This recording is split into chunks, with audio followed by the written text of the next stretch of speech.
Okay, we still have a few minutes before our 3 o'clock.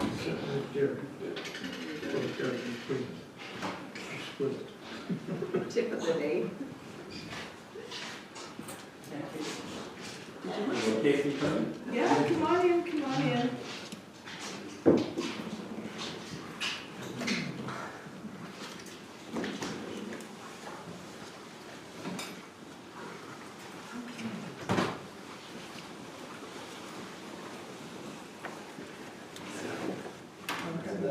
Sit down.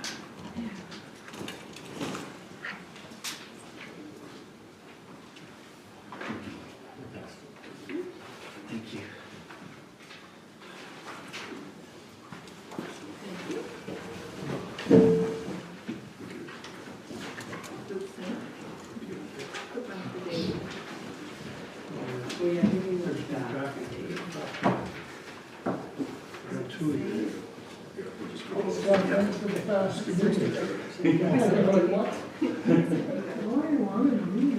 Yeah. You must have a lot of power here. 12-1-7. Okay, we are a few minutes early, but are you expecting anybody else, Ken, or No, can we this get is- going? Okay, so we, like I say, we are a few minutes early. We do still record our meetings, so I think Heather's turned the camera on, so the owl should pick everything up. So if you want to just start, I'm not sure if Deepak has anything to say before you do your presentation, or just like Not at this point. go ahead. All right. Oh, that's scary. So thank you very much for inviting us to the first meeting of 2024 for your council, so we really appreciate that. Lots of things have been happening at the library since the last time I was here, so I thought I would just do a review of that and update everybody here on it. I'd like to introduce David Little, who's chair of our library board. Scott's your rep on the library board, and also there's Catherine Anderson, our computer science and marketing person, and Marianne Mayer from the library board as well. So we appreciate, From your area. yeah, citizen of Signal and your rep. So appreciate it. So I just wanted to do a quick update on what's happening at the library. Just give you some mind-boggling numbers to start off. In the last year, the library borrowed 146,342 physical items, plus another 40,740 ebooks to the residents of the region. And if they were to buy those, it would be over $4.8 million. So it's a good economic thing. And obviously you want to know for St. Clement's, so we've broken out St. Clement's. There's 2,541 St. Clement's residents that used the library in the last year. So that's pretty good when you think of public services. And they borrowed over 30,000 items in 2023. And an additional 14,000 ebooks. The St. Clement's residents really use the ebooks a lot. And the value of that's 1.3 million. So the little over 100,000 you give us in operating, just in retail value to your citizens is, many times over that, 13 times over that in value. And that doesn't even include all the cool services that your residents are using at the library as well.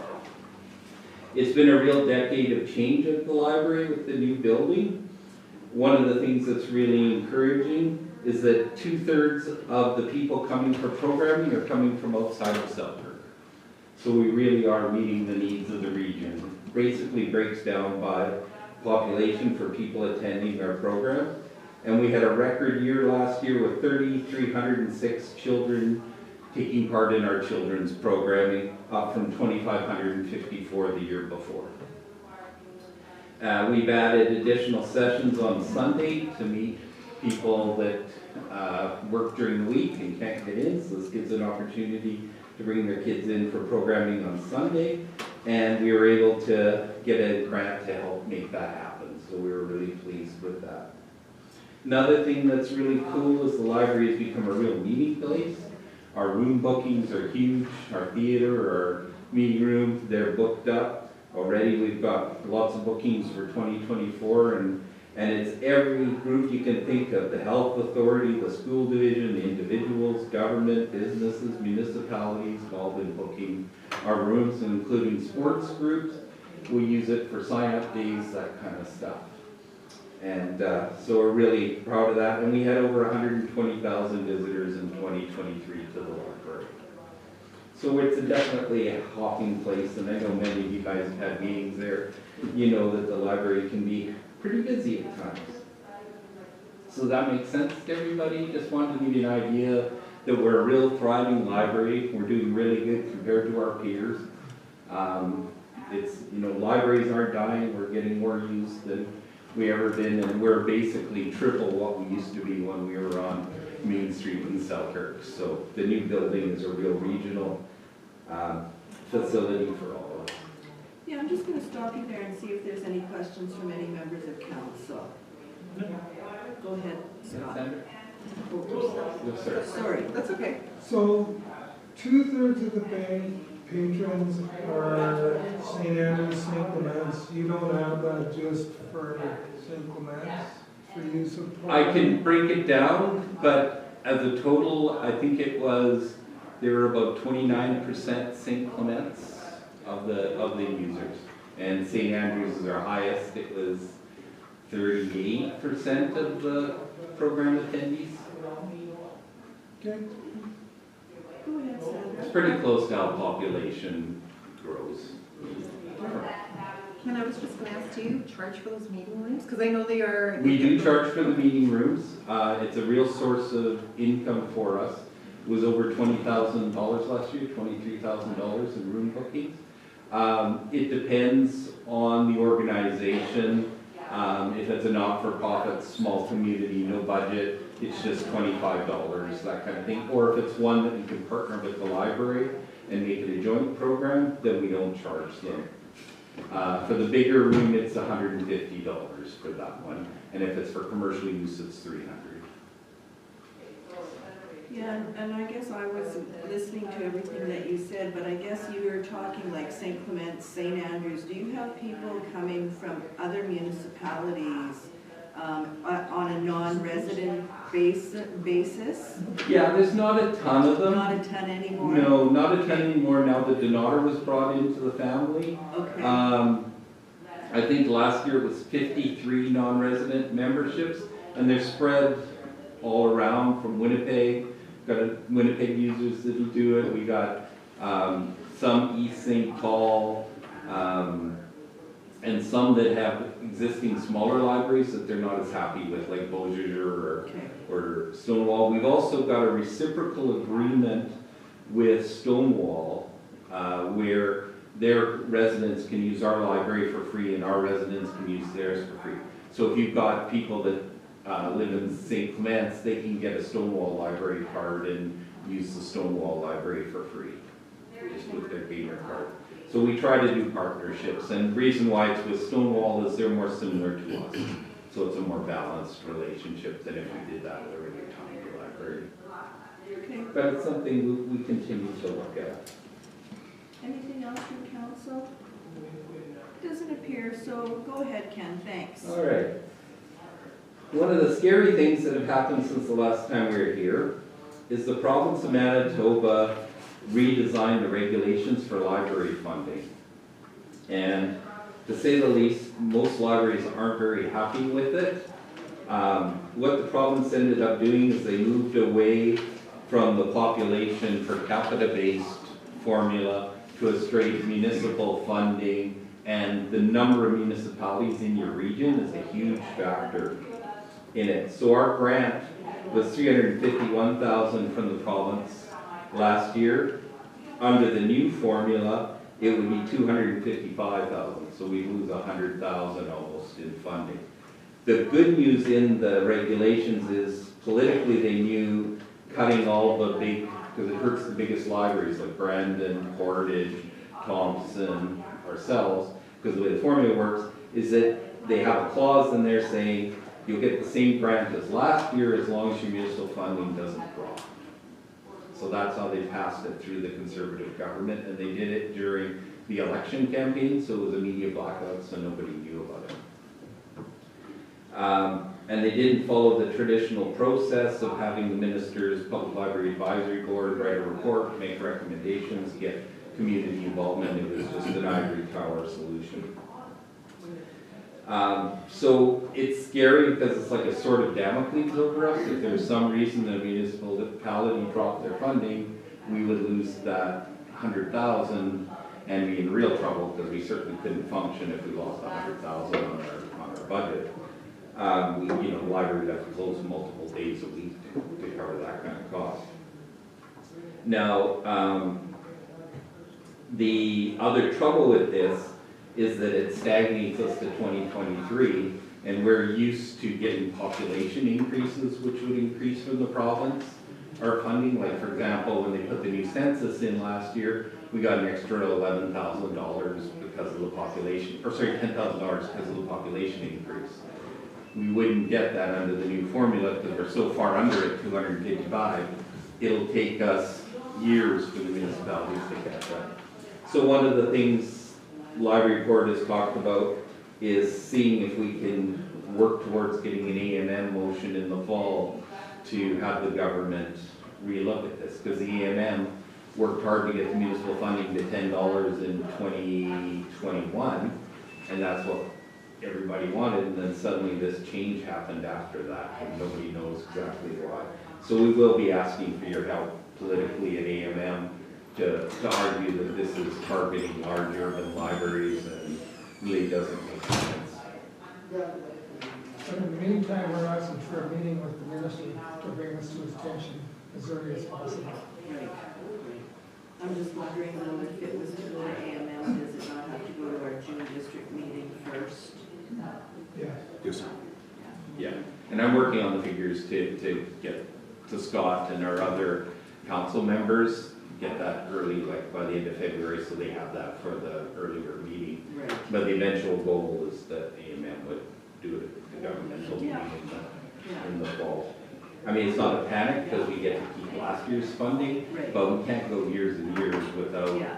the municipalities then having to cover the full cost of inflation, right? Because, just nature of doing business, you're gonna see 3% increases, and only 40% of our funding comes from the municipalities, and the other 40 from the province. If the province isn't gonna increase, then we only have one place to go. Right. So, it's in everybody's interest to get the province back on board with more equitable funding that keeps us all going. All right, now for the sad news. The expansion of the library. The expansion of the library, we had lots of hopes because when the planning board moved out, we would be able to move into that space. But we needed to ensure we had enough operating budget to make that happen. And we were short, if it was fully functional, about 70,000 a year in operating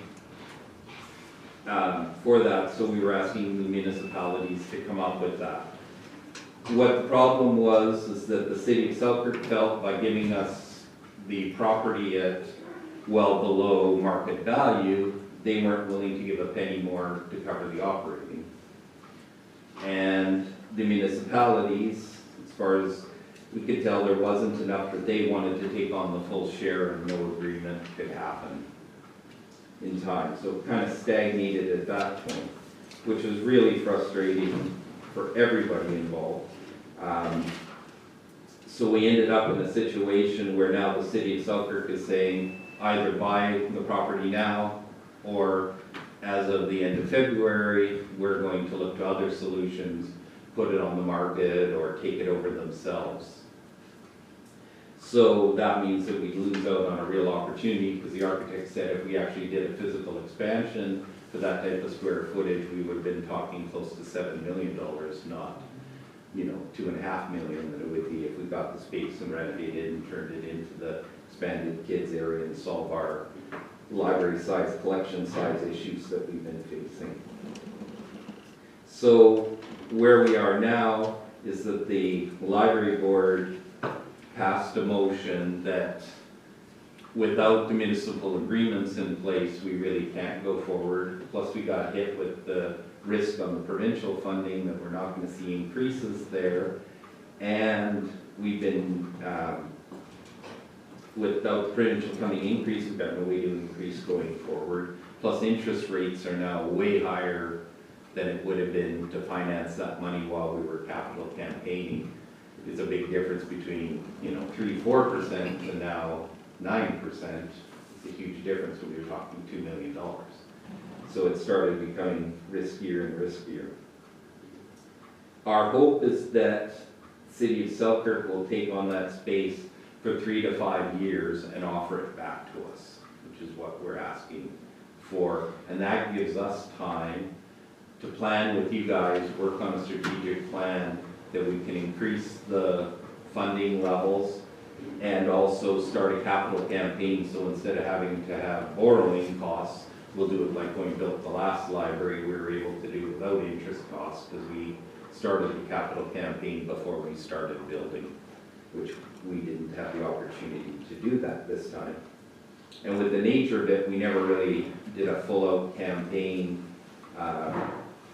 to raise everything because we knew if the operating isn't coming through, we didn't want to get the public expectations up. There was a few, like the Rotary Club promised to give us $100,000 and have already given us $50,000 towards the project.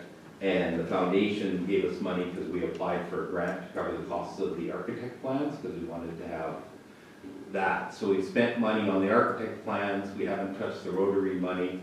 We'll have to see what Rotary does, if they'll let us keep that donation to build towards this capital campaign or if we have to give it back. But either way, we'll do what Rotary wants to because we have a long-term relationship with them. So just wanted to update everybody on that. Selkirk's issues definitely the different per capita rates if you flip it over. You can see that Clements, St. Clements, now with the increased population, is down to $935 per capita. And the average rural provincial is $1501 per capita for rural Manitoba in terms of public libraries. Winnipeg's really crazy, so I don't include those figures, but they bumped it up to $29.51 for municipal contributions.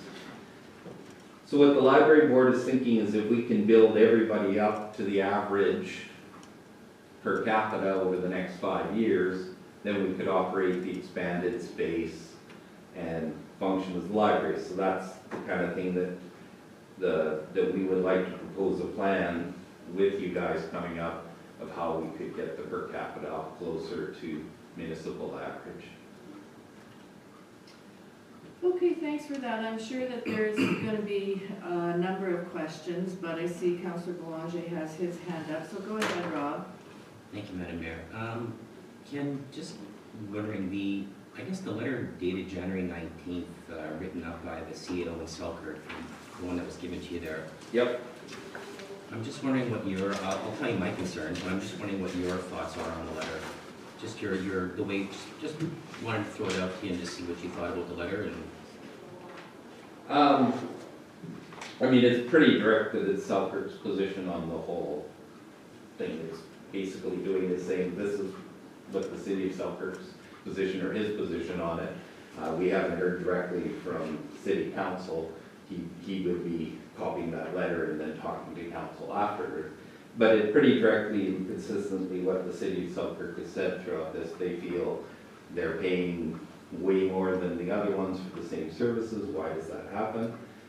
We've got a long tradition, of different rates between the RM and the city, so there's, I don't know, it's like a family, like you're like, family members. For us, we think of it as a region and want everybody working together and happy, but absolutely. And, we really pride ourselves on being a good community space and treating everybody well.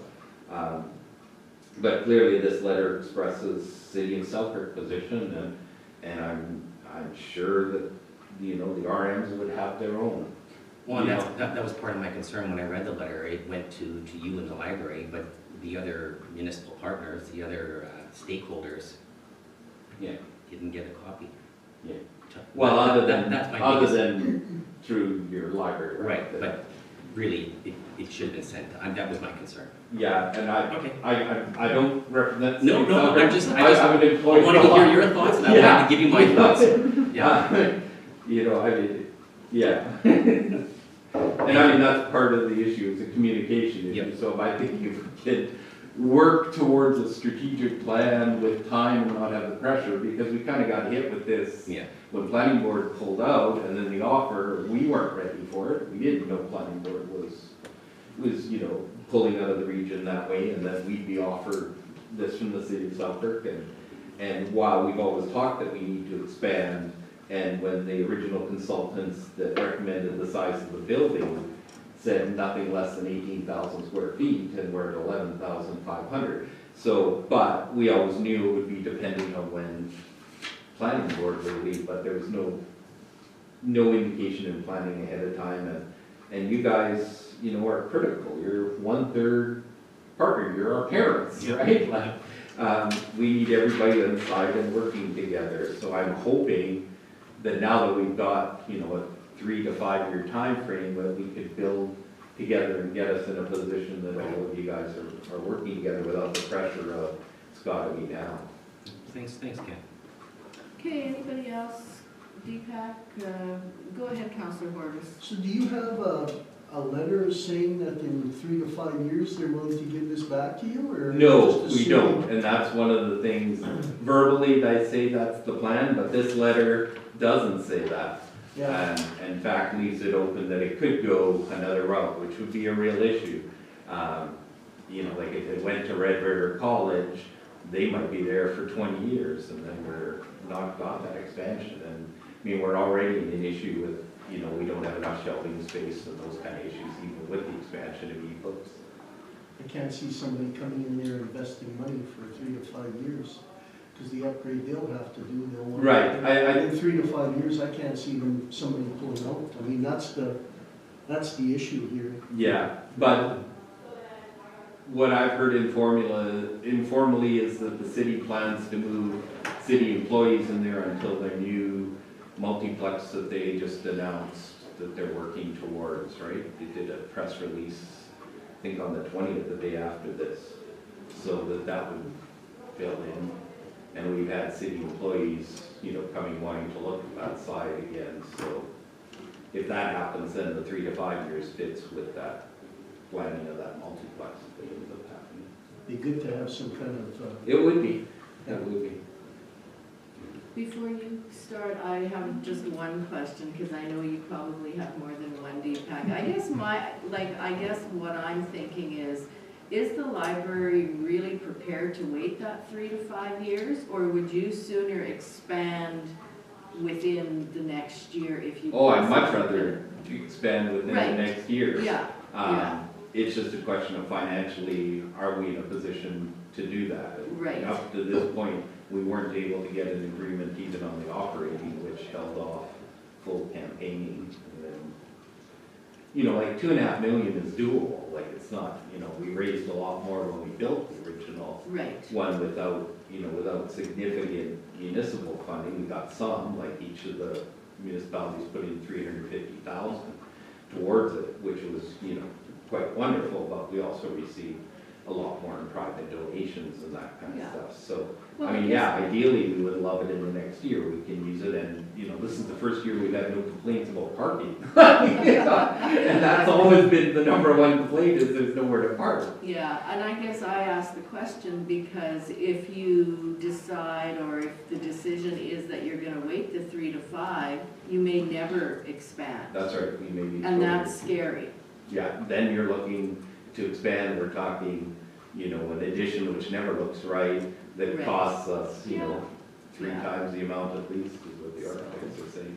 Okay, I'm gonna let Scott ask his question, and then I'm gonna turn it over to Deepak. Yeah, because mine should be short. First of all, thanks for coming. And it's good to hear what the thoughts are from your perspective. I guess the first question I have is has there been a commitment from any of the municipalities based on expansion for the funding of operations? Because we know we haven't. I think Donator has, correct? Donator has. Do you have full commitment from St. Andrews yet? No, they're very similar. You guys have passed motion that they're in favor of the library expanding, but they haven't committed to the funds for operations. And I guess I'll just make a couple of comments. I think the challenge here is, yes, we have the city of Selkirk's idea of what should happen. I guess the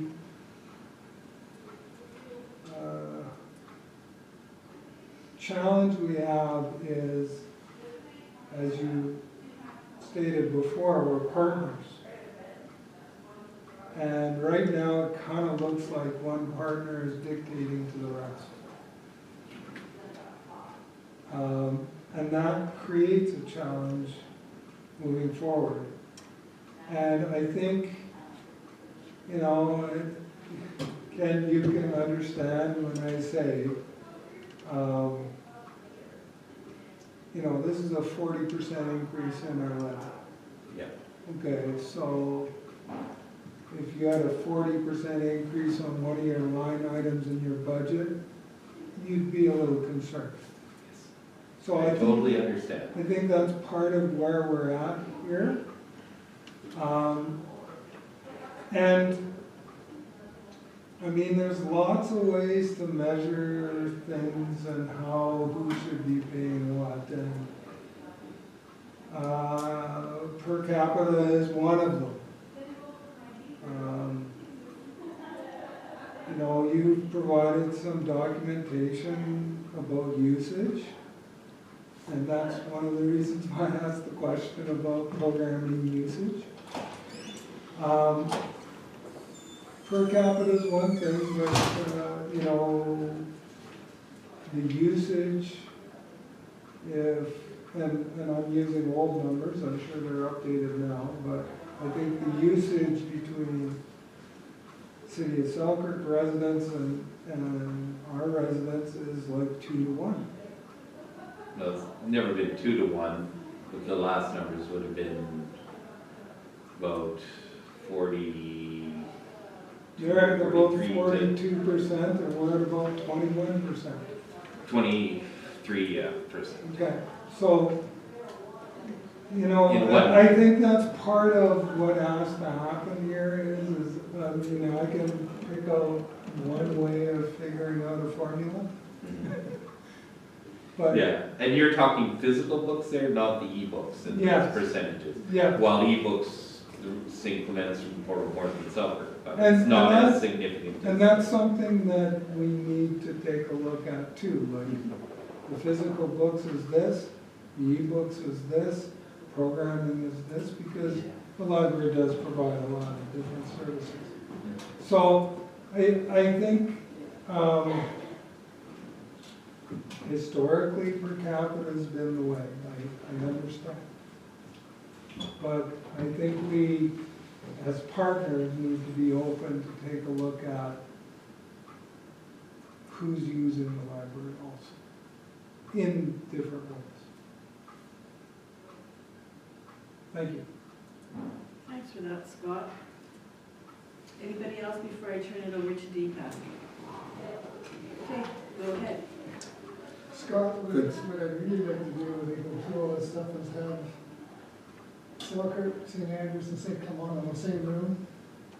So we're not dividing it like this, going around. So you got your reps there, you got the CAO and the mayor, something like that, and they can hash out a deal. Well, I think Weigh that's in. probably what needs to happen. Yeah, I think that's gotta be it, because otherwise you'll never get a resolution on what's the best way to do this thing. Well, thank you. That's a very perfect segue to some of my questions then. So, council has asked me, and I'm a little confused, first by this letter that was sent from the CAO. So Ken, you made a comment, since this is a public hearing or a public agenda, I want to understand this. You said that that letter from the CAO was a representation of the city of Selkirk's view and not council's view? Well, Or- it's a letter from Dwayne, so it would be in his role as CAO as far as I So understand. it's. There's no council. So that's a letter from the CAO, not from council? Correct, so sorry if I've gotten that wrong. Okay, so that's good to understand that. So now I'd like to understand how the CAO would come to certain, there were a lot of innuendo and comments on that email, on that letter, that I do find troublesome. And I think we should, and I'm not gonna get into all of that at the public side, but I think making statements such as the RMs aren't in support, that this is the way it shall be, or that we, the city of Selkirk, paid for this. I don't know what the discussions were at the councils, or what were some of the reasons, and even to claim that the Red River Planning was trying to take ownership of the building, I think all those are comments, not necessarily true facts, if we had to go. I can't speak. Because it's interpretation. I agree, I agree, you didn't can't write the speak. letter. I agree, you All I can't can speak. say to- is this is the letter I But the got. letter has come out, and now that the letter has been shared with the board, I think it's incumbent upon me as the CAO to represent. I need to make it very clear, when I write a letter, I either represent the position of council for the city, or I do it as an administrative letter, that's it. And if this is an administrative Any letter, administrative letter. but if it's an administrative letter, it went to a board without any of the partners being advised. The CAO for Donater, the CAO for St. Andrews, or the CAO of St. Clements never got a copy of this in this partnership. All that aside, we can move on. You said that St. Andrews and St. Clements did pass resolutions saying they're in support of the expansion. I believe, Yes, we recall, okay, and we had this discussion. Now, did Selkirk ever pass a resolution in support? I don't think so. Okay, interesting, but that wasn't highlighted in this letter. Number two, as part of this support, one of the things that was identified with the board, and thank you, Mr. Chairman, you had identified that it would be beneficial to have the CAOs and representatives meet. That's exactly what was established. Back in August and July, I think, there were meetings. One of the things that was discussed in the meetings was, in order to move forward, we all are in support of an expansion, but to provide this information to our council members and our citizens, we needed to be confident what are the costs and what were those actual numbers. There was an undertaking to get that information. That was never shared. Am I correct in that? Correct. And so I until mean, this the letter, overall number is there, but not all the details. until this letter, these numbers are just being alluded to right now. That's right. And yet saying that we have 30 days almost to make a decision. Otherwise, Selkirk will move forward on the portion of the building that they own. Correct. Okay. So the portion of the building they own is not part of the entire building, is what they're trying to say there. And yet, the two municipalities of St. Andrews and St. Clements agreed to increase their revenues or increase their contributions in 2023 to help offset these operating costs from the point that we were made aware of this back in July or August, so that there wasn't any more hardship on the part of Selkirk. And that we contributed towards last year, correct? No. The $15,000 grant never ended up happening because the library didn't request it when the provincial funding changed, because then we would have seen a $15,000 increase and we would have lost the ability to keep that using last year's funding. So if for 2025, we would have lost $100,000 going forward. So we couldn't risk taking the 15,000 from each of the 2 RMs because our municipal funding would decrease the following year or potentially decrease it. But the 2 RMs had still made the commitment. They did make the commitment, but the library didn't actually ask for the money or Yes. invoice So- the money, There would be methods to take care of that afterwards if Yes. necessary. if But the point necessary. was there was a commitment made to move forward. Right. Since then, there's been no dialogue until we see this letter. Now my question is there, has that been shared or is it not been shared? No, it's not been shared. It's just informally. With the CAO? CAO's mentions one of the things that they're looking at. Okay, so the CAO's had conversations with you, Yes, again, without the knowledge of the other municipalities who are supposedly partners into this organization. right, nothing formal, of course, just informal. Yes. Sounds Sort of like they're letters. friends, isn't it? Yeah. They don't talk to each other. We're encouraging discussions and dialogue. I think the commitment of council that we brought forward to the meeting, that's why I'm saying this very clearly. When that meeting occurred, the commitment was from the CAOs and everyone to work together, to share all information as to costs, open and transparently, and then we would look back to going to council with a plan to do this. No one had ever said no. And I don't recall ever saying no on behalf of the RM. But this letter, that is either the opinion of the CAO or the city of Selkirk, states differently. And yet, the undertaking that was asked of that meeting and the attempt to try to resolve this with administration and members of the board, which were also the representatives of council members, and what was communicated with our own councils to try to resolve this, hasn't transpired. So I hope you can appreciate the opinion as a CAO that I am blindsided by a letter 2 days, 2 working days, let's say, before a council meeting. Well, I had no control over. I know you did. over that. I know you did. And I I am just- I'm requested just in expressing- November to meet with council, Mhm. and that's why we ended up with this meeting. And then this just happened during that time. Yeah. And if I may, Ken, we're not blaming, what we're doing is stating our concerns. It may Right. sound like we're yelling and blaming you for something, but we're just stating our concerns, which is why you're here today and us Right. trying to articulate. And I'm just trying to give you all the No, absolutely, information no. I have. You know, We're just, I don't represent any. we're giving you our concerns. municipalities that Yeah. way. No, absolutely, we know that. We're just giving you our concerns. I just want you to know. And I that. understand. Yeah, there you I go. understand. Yeah. But the board is coming to speak to the council, and for myself to give advice to council Yes. is, I need to make sure that the record is straight as to what was communicated, what's been, and I'm asking these questions to verify because you were at the meeting. You were at the meeting, and there were some other members at the meeting, so I just want to make sure that I'm not conveying anything that is inaccurate. No. No. Okay, as long as that's clear, because I want to make sure that it's clear and accurate as to how we're moving forward, and the only thing that was requested was, in order to be open and transparent, was for the councils and everyone and the partners to know what the costs were, what are the actual costs and how we can move forward, and to make everybody compensated fairly. There was no intention of doing anything beyond that, and for this council then to get a recommendation from the various CAOs from each councils to say, this is our best process moving forward.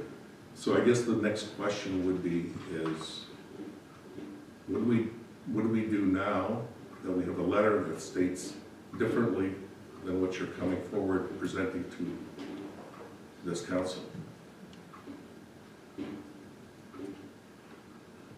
Well, I mean, we will obviously have to try to clarify with the city of Selkirk and get council opinion on what the plan is for the space.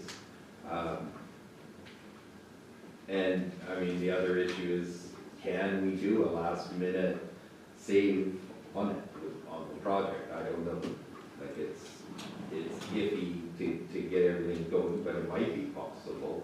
And, you know, how firm is the end of February? I imagine if meetings were happening and looked like it, I'm sure City of Selkirk would negotiate on it. But I can see why they want to get this resolved, because it's been over a year of it, you know, where they're not getting support for the money that they paid for to buy the planning board mortgage, you know, and the library's not been covering the financing costs, we've just been covering the operating costs since July.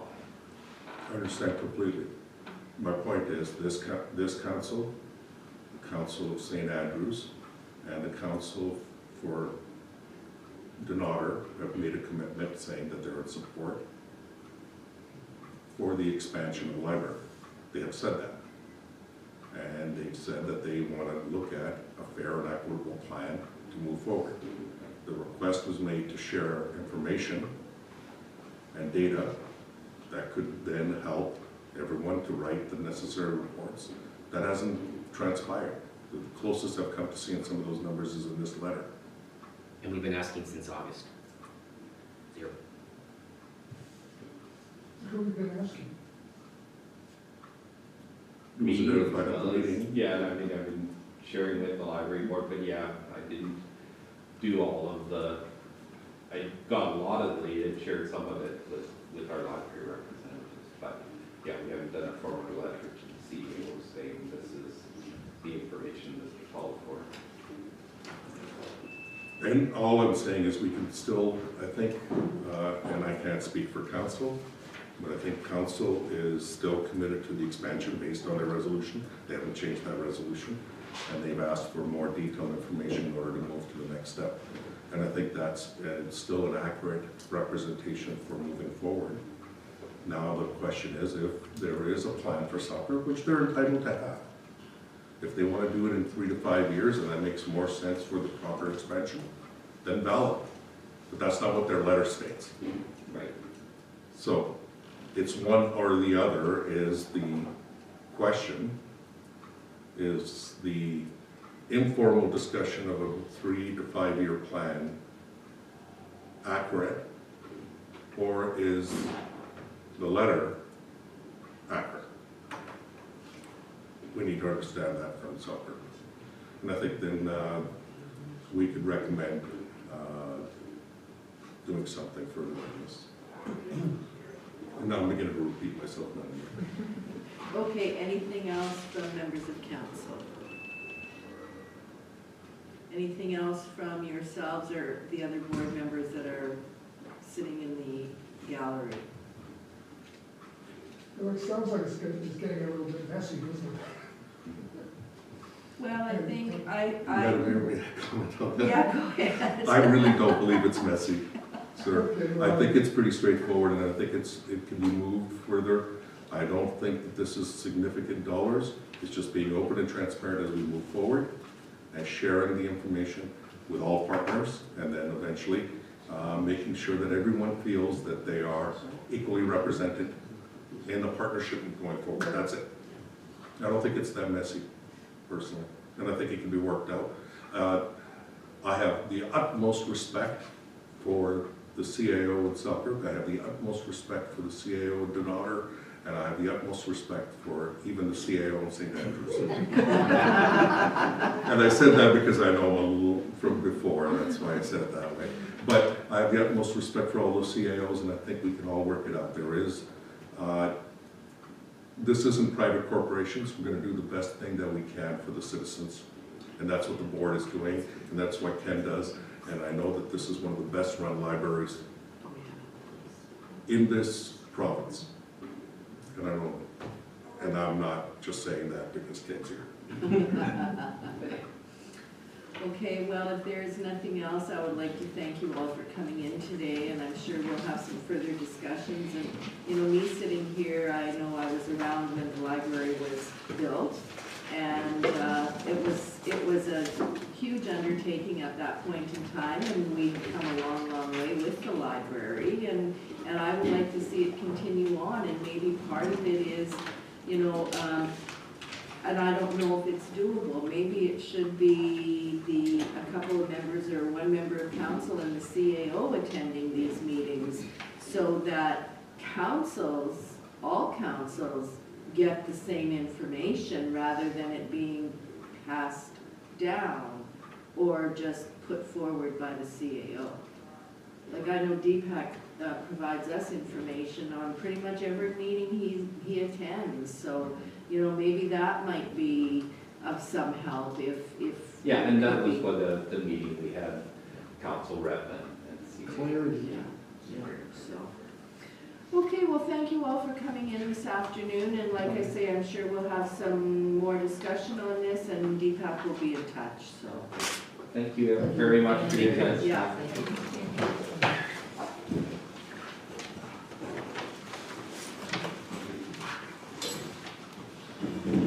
Can I also talk to finance to see if there's any outstanding payments? Okay, thank you. Yeah, there's still the one capital from last year of 7,000, the final Yes. commitment. Yeah. Has never been forwarded, so it's a net house receivable for us. And that's the other thing, is that 5-year commitment of 7,000 for a maintenance fund on the building that you guys passed. There won't be any more going forward because we've been able to not touch that fund, so it's done its job.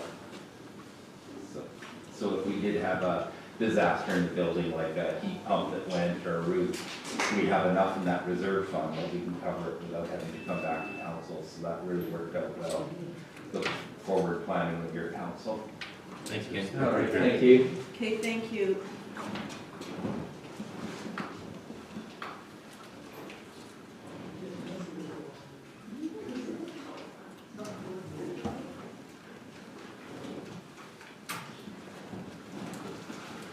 So, Madam Mayor, moving on to the next Yeah. item on the agenda. We're Yes. gonna talk about this in Canada after, or we're Yeah. gonna say something else? Yes. Well, what do you want to say? I think we'll wait till we go to camera. Okay.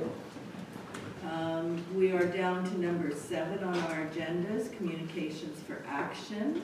And the first item is our meeting next Thursday. Did you? Yes, Madam Mayor, at, on February 1st, at the Arm of East St. Paul. And it'll be from 5:30 PM, and then the dinner meeting starts at 5:30, and the dinner starts at 6. And the reports are from Richaud, Rockwood, and Rosser. Okay, any questions, comments? I just asked Councillor Horwitz to fill in his sheet here. Are you gonna go to ARM next week in St. Paul? Anyways, bring the resolution forward.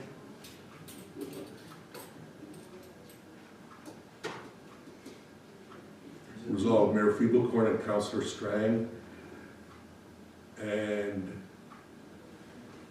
Dave 7. Sutherland, Yeah, is that what it Councillor says? Strang and Dave Sutherland be authorized. I didn't know which Dave, there's 2 Daves. Oh, it's got to say Dave instead of I said Sutherland. yes. I'll fix that. I said yes Be as well. authorized to, oh, and I said yes and as well. Belanger as well? Yeah. And so did I. Okay, so we'll say, how about resolve Mayor Feeblecorn and council be authorized to attend the Association of Rural Municipalities meeting at the Arm of East St. Paul on February 1st, 2024. Can I have a mover, please? Councillor Sutherland, Councillor Strang, seconds. All those in favor? Opposed? I would probably responded to the email that she was attending, because I already sent the reply in. So you're going, you told me, so Rob is spot that. Yes, and Deepak. You're gonna go. Yeah, I'll go with this one. Okay. Sorry I didn't reply to the email, Heather, I just It's filled my fine, sheet. it's fine, it's fine. Don't worry about it. I'll Okay, update the it next with item Christine. is the Selkirk and District Community Foundation lunch, which is this Friday at the library.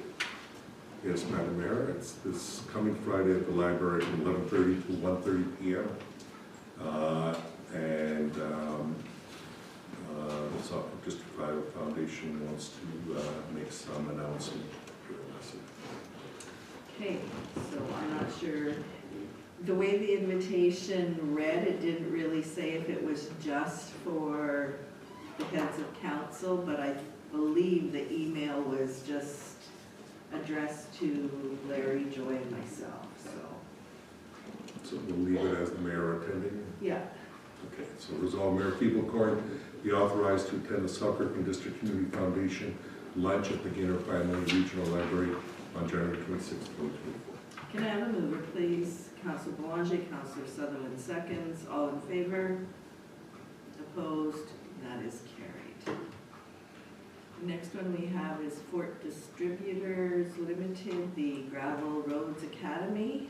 Yes, Madam Mayor, as I had brought this to council's attention earlier, that they wanted to invite council and others to their presentation. It'll be on Wednesday, March the 20th.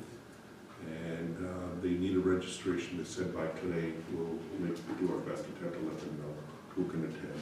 We just want to verify who will be able to attend. We'll obviously also send our public works and director. I have my hand up like this. So it's some of the operators be allowed to go to that, because it is a, I've talked to Kevin about it and said that, whoever is interested. okay.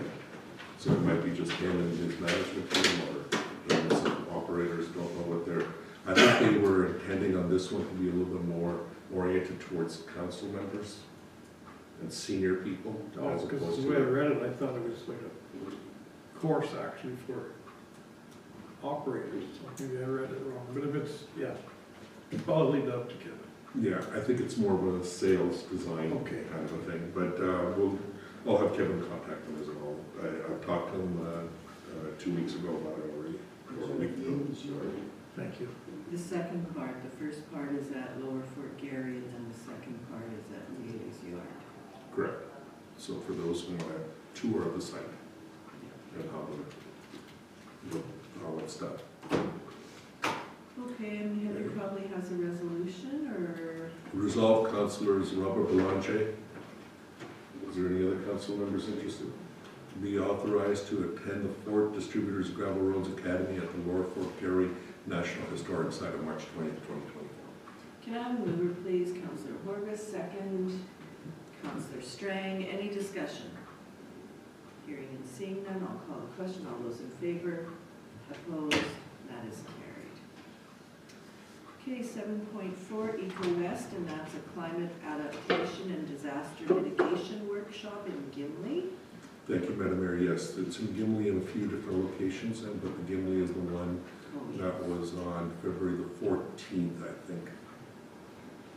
Yes. So, but there's another one in Elkhorn Resort on February the 20th, which we missed as well.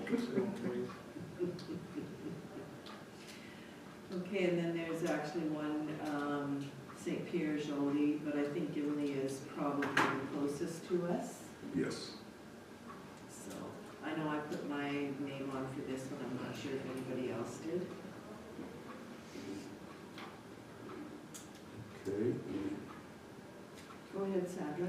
Would we open that up to Tyler to attend also? I've already got it. Yes. Registered. So, resolve Mayor Feeblecorn be authorized to attend the Eco West Climate Adaptation and Disaster Mitigation Workshop at the Lakeview Gimli Resort on February 14th, 2024. Can I have a mover, please? Councillor Corbus, second. Councillor Spicer, all in favor? Opposed?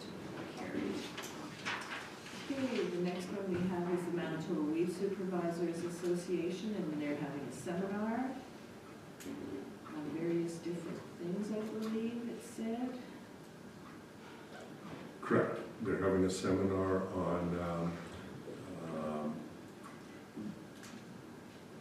weed. Changes, I think it's changes to On some March of the 13th. legislation. Correct. Registration's $105 plus GST, and it's on Wednesday, March 13th.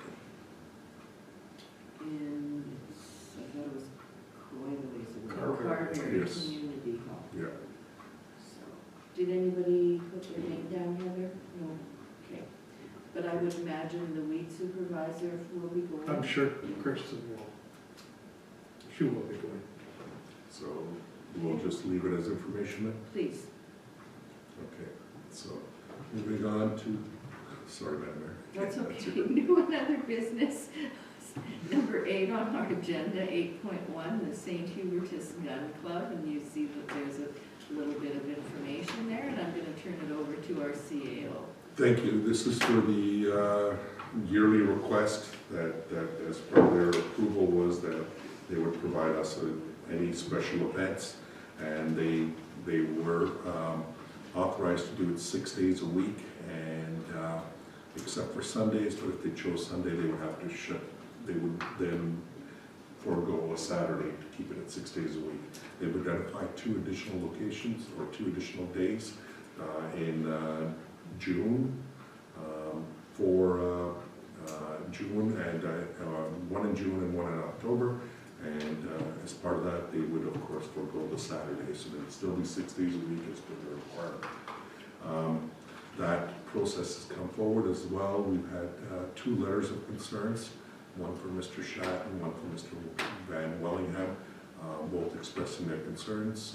Mr. Schatt has expressed his concerns about the right to practice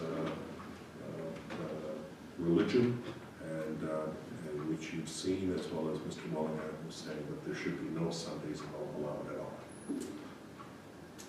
And as part of this process, the decision paper is that it's recommending that we move forward with those days that were requested, as we have in previous years.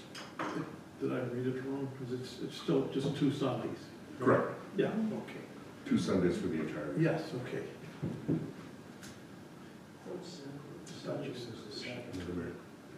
Councilor Blanche. Go ahead, Councilor Boulanger. Sorry, I was looking at some dates here that they submitted. That's okay. I was under the impression when our public safety officer was here talking about the situation last week that there was some form of clarity brought to us. And when I say clarity, I mean understanding between who our officer was working with. I see there's 2 letters here of concern. Am I correct in saying that there was some clarity with the concern, one of the concerned folks to Mr. Administrator, that when our officer asked pertinent questions, the officer felt that they came to sort of kind of an understanding on what was going to move forward for this year? That was the impression that our protective services officer had. Okay. But as of yesterday, we received the letters of concern and asked for them to be put onto the agenda. Okay. Thank you. I just wanted to make sure I was getting it right. Okay, I think we may have a resolution to move this forward.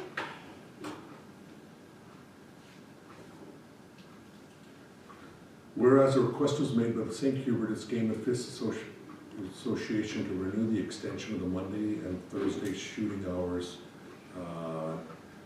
which had been approved by Council on November 8th, 2022 by resolution, and therefore be it resolved, Council authorize the renewal of the extension of the shooting hours from Monday 12 to 6 p.m., Tuesday 2 to 9 p.m., Wednesday 2 to 9 p.m., Thursday 2 to 9 p.m., Friday 10 a.m. to 6 p.m., Saturday 10 a.m. to 6 p.m.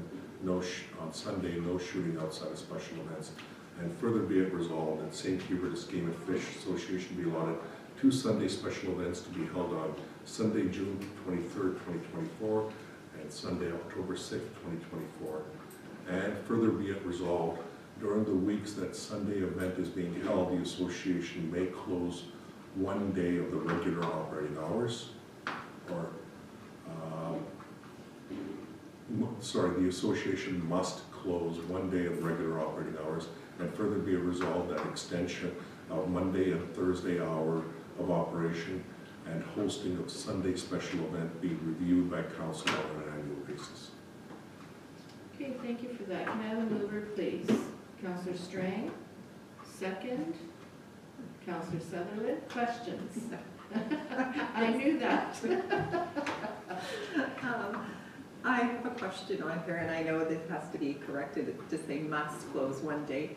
Did we not have it in the discussion that they were going to close on the Saturday when they had it on the Sunday? Correct. Okay, so in this says just 1 day, so do we Name that day. specify The Saturday, the Saturday, just to make everyone, and I think that's where Councillor Boulanger was going, that Yes, we can certainly. with the date, you know, just to specify that they will be shut down, at least the people On the that weekend. can have, exactly, 1 day of Saturday is the Sabbath day,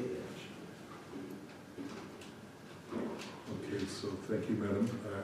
If it's okay, Madam Mayor, Councillor, I'll recommend that change, and we'll say, and further be it resolved during the weeks that a Sunday event is being held, the association must close Saturday of their regular operating hours. Prior to the Sunday event, or however you want to word it, yeah. Yeah, Okay, prior to the Sunday event. okay, and that's good with the mover and seconder. Okay, have a mover, have a seconder, have a brief amendment, call the question, all in favor, opposed, that is carried. Okay, Okay, the next item we have is the subdivision, street naming in a subdivision, and there's some information there, there's some admin comments, so I'll hand it over to Deepak. thank you, Madam Mayor. This was a subdivision from Blue Stem Developments that was a request for the name. At the last meeting, council had identified that there was a possibility of a duplicate name due to it occurring on the other side of the river. And in order to correct that, there were some options made available, such as Hugh McLennan Road, or some sort of a designation of the north, south, east, or west. They chose to go with McLennan Lane, and that should be sufficiently enough that it would distinguish from any other road.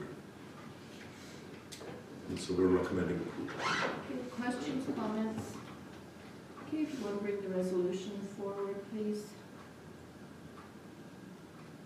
Whereas the Council of the Arm of St. Clements likes to recognize the history and heritage within St. Clements, and whereas administration recommends that the road shown within the plan of subdivision for file S22-2957 be named McLennan Lane, named after Hugh McLennan, who was a local pioneer in the area, and therefore be it resolved, Council of the Rural Municipality of St. Clements agrees to name the road McLennan Lane.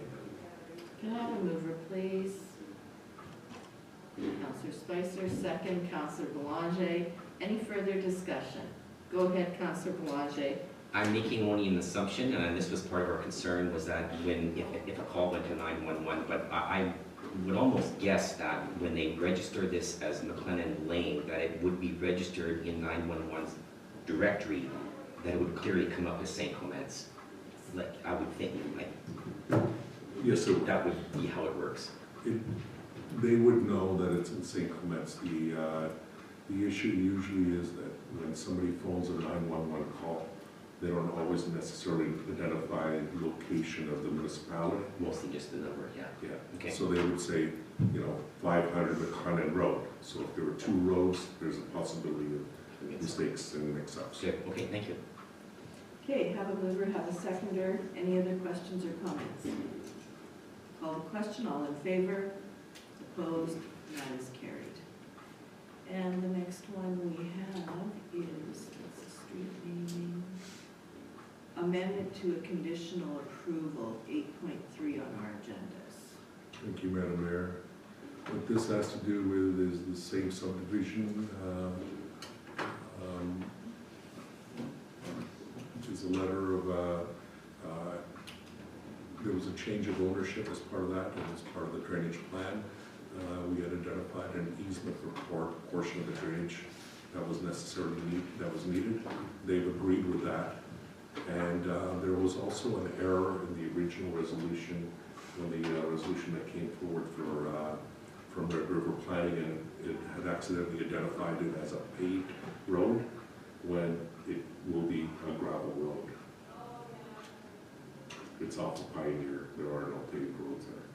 And this would be a brand new sort of gravel road in the area, so it was just a matter of removing the words paved because it was an error.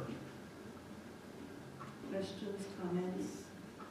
Go ahead. I just thought the developer was in agreement for the paved road, but it's something that we have to maintain later on too, so totally understand. And actually, I guess there too, the other thing that's happened is the original person who subdivided no longer owns it, right? Yes, the original person who subdivided sold it to the new property, to these new property owners. New property owners came forward to do the development, and they noticed asking for paved road, and they said, was that the original intent? And they said, well, there was never really an intent, because you've got gravel roads everywhere, and it's gravel road to gravel road. There's no paved roads in this area. Okay, I think I have a mover and a seconder. If there are no other questions, I'll call the questions. Oh, I'm sorry, Madam Mayor, I haven't read the resolution yet. Oh, I'm sorry, I thought you had read it.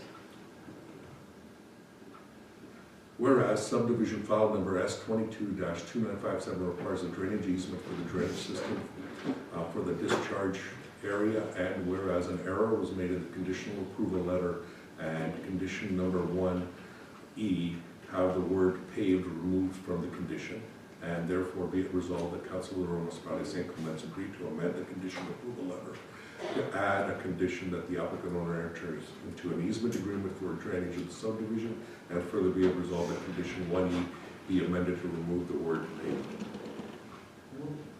Can I have a mover, please? Councillor Sutherland, Councillor Strang, seconds. Any further discussion? Hearing and seeing none, I'll call the question. All those in favor, opposed, and that is carried. Okay, 8.4, Prairie Bylaw Enforcement Limited, and we have some admin comments there and some other information, so I'm going to hand it over to the CAO. Thank you, Madam Mayor. These are two contracts with Prairie Bylaw Enforcement, one for animal control services and the other for Prairie Bylaw Enforcement, where they offer weekend and evening shift hours for contract purposes. It's a 2-year extension, and we're moving forward with that 2-year extension. We've negotiated the best agreement with Prairie Bylaw Enforcement, and we recommend approval. Okay, any questions or comments? Okay, if you want to bring the resolution forward. Be it resolved, Council accepts the recommendations of the Manager of Protective Services, authorizing Chief Administrative Officer to enter into an agreement with Prairie Bylaw Enforcement for the extension of the summer enforcement contract and the renewal of the animal control services contract. Can I have a mover, please? Councillor Spicer, second. Second, Councillor Strang. Any further discussion? Hearing and seeing none, I'll call the question. All those in favor, opposed, and that is carried. Okay, so that takes us down to our accounts and financial statements. So the first item we have is the accounts for the period ending January the 23rd, and there should be a resolution. Resolved, Council to approve the January 23rd, 2024 list of accounts, check numbers 24000001 to 24000057 in the amount of $318,177.42 for payment. Okay, can I have a mover, please? Councillor Spicer, second, please. Councillor Sutherland, any further discussion?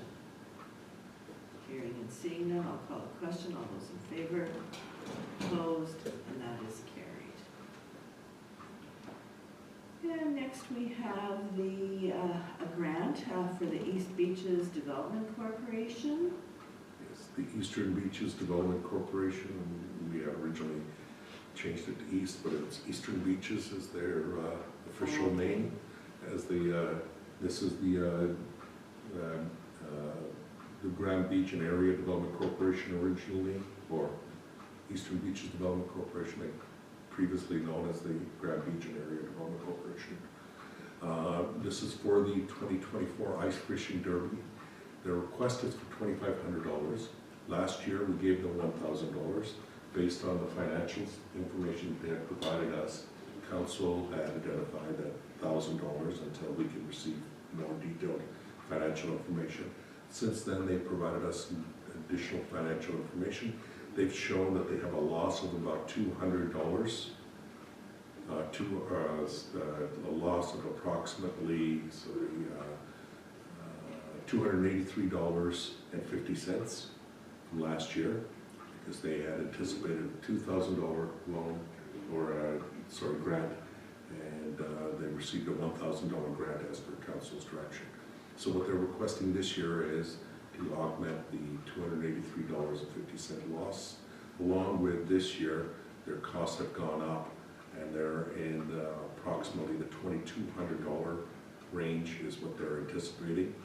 And so they've made a full request for $2,500 this year. Okay, any questions, comments? Go ahead, Councillor Spicer. Because I'm not totally familiar with this ramp,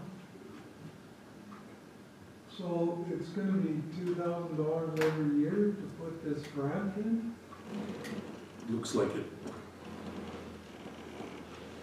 Okay, along with another $1,000 some for clearing the snow Yeah, $12.50 for snow, well, on the it ice. seems kind of high. I'm not in favor of the 2,500. Anybody else? Yeah. Go ahead, Councillor Boulanger, then Councillor Strang. Is it just a snow ramp they're making? Okay. Because I know in the past they talked of gravel, and we said that's gotta go through approvals, you can't dump gravel in there without, so it's just snow they're, Correct, they're Pushing? just building a ramp. okay. In the past, they did put gravel. I know that, yeah. Yeah, So it's just, go ahead, Dave. it's just a snow ramp. I understood it would be, I thought, like, they'd have to put, We'd have to Some kind make of almost rock like in an ice bridge. You'd have to put snow, pack it, Yeah. you'd freeze it, and then do whatever there, but I don't know if that, it's not, whatever, it just sounds like, I would think they're doing like they do every other, they put aggregate down, right, and then they take it away after. I don't know, well, I'm guessing. that would explain it, why it would be $2,000.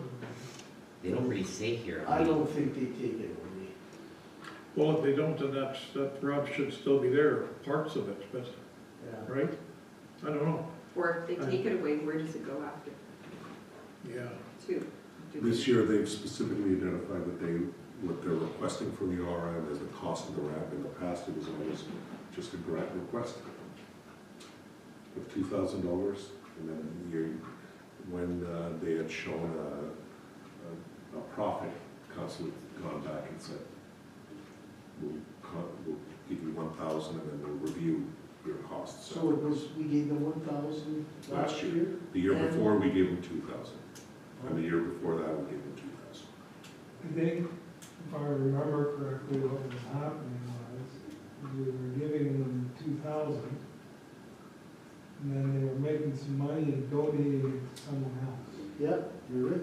That's what it was. And that's why we said, well, if you're making money, because in some ways that can be construed that we're just giving them money to give it to someone else. Whereas if someone else wanted money from the RM, they could do their own grant application. So if we gave them 1,000 last year and they lost 300, then if you give them 1,500 this year, they should be okay? That is the cost, is that what you're saying? The costs from last year, they're saying that they're gonna be similar to last year, and they've only provided us last year's expenses.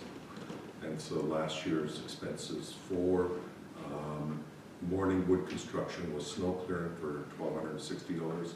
Freestyle landscaping provided the ramp for $2,023. What they're asking for is support for the grant of that, and they've estimated it could be $2,200 this year as opposed to $2,023 last year.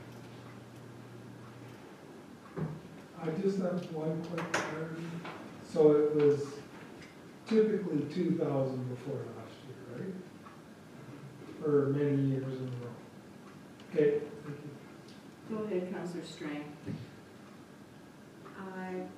On this, when after reading it, it says they do 100 holes. Do they charge for these? Does Yeah. anybody, they do? So do you know what, I was trying to look it up to see when this event is, if it's advertised or anything, but I couldn't find it anywhere. And then I see the GMRA hall rental is $450. This is a community thing altogether. Why wouldn't that hall throw that in there and be less than the $450? Is it another organization with another organization with another organization?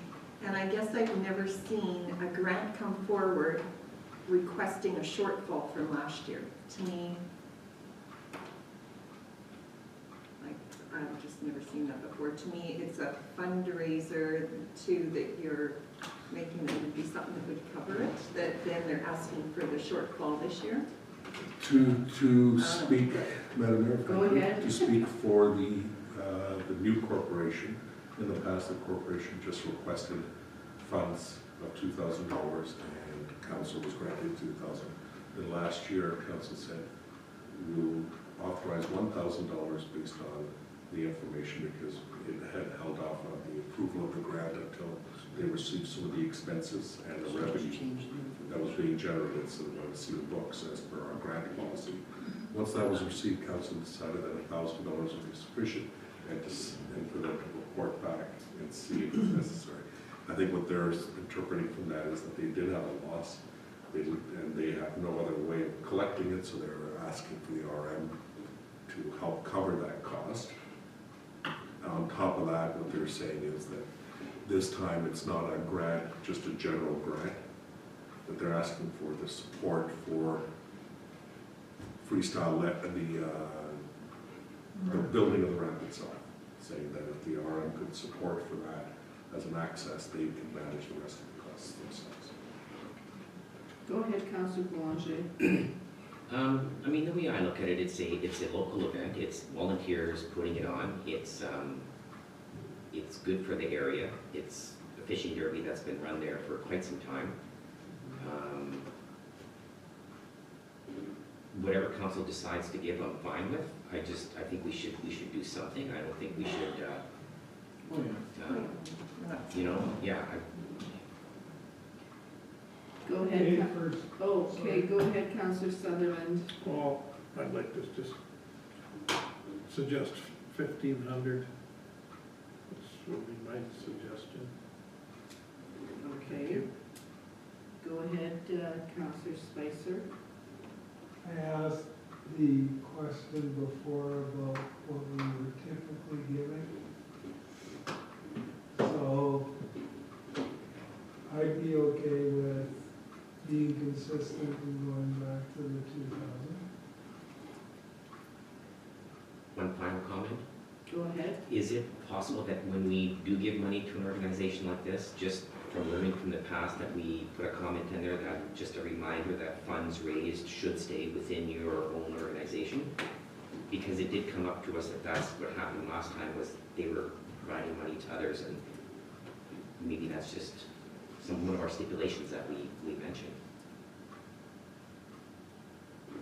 It's a good point, and I think that's something you may want to have a discussion with that community group, because what that community group does is it has these types of events and it raises money and then it uses it for other projects like at GMCC, some of the gravel work that was done there, other things, trails and other things that some beautification was also being done with those funds. And that's fine when they use their funds that they raise to go to other things, but when they have to come back and ask for money from us again to make a ramp, if they didn't give that money to somebody else and they kept it in their coffers, they'd have profit. Just Yeah. Okay, so what is the wish, council? I think I heard 1,500 and I think I heard 2,000. Go ahead. do I hear 18?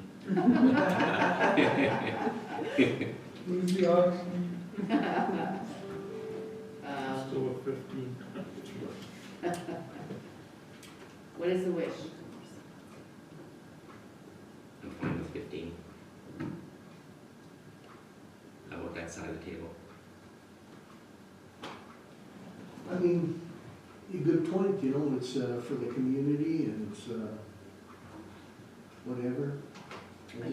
You need the transparency. I mean, it's just, it's the only thing that doesn't give it any whatever. But I mean, $500 one way or another, it doesn't really matter. Be ashamed to not see it go ahead again. Well, that's the thing, You know, and I think it'd be a great year for it too, because look at the weather, it's so warm or whatever. there's But- another fishing derby that weekend, that's what I was looking on my But I'm phone. just looking at that, sorry, I'm just looking at the thing there where it says $500 to the rental of the hall. Now, if these two organizations could get together, there's the other $500 there, and then even if they still have that, they have somebody in a canteen selling coffee, selling hot dogs, you know, what a community club is supposed to do, you know? Like, I don't know.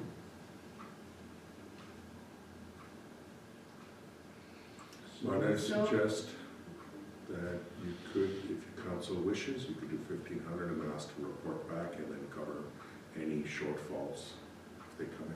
What if the shortfall's another 1,500?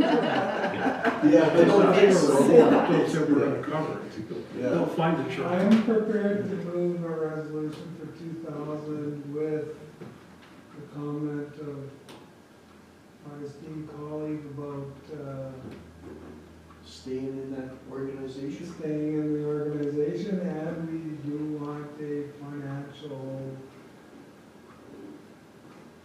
breakdown of what happened after it's over. I'm good with that. I think we need the financial breakdown. Okay?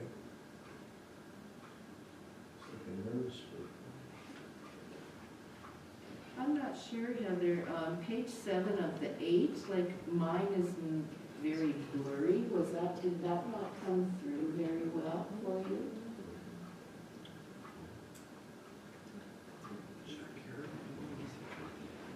Page 7 of 8? Yeah.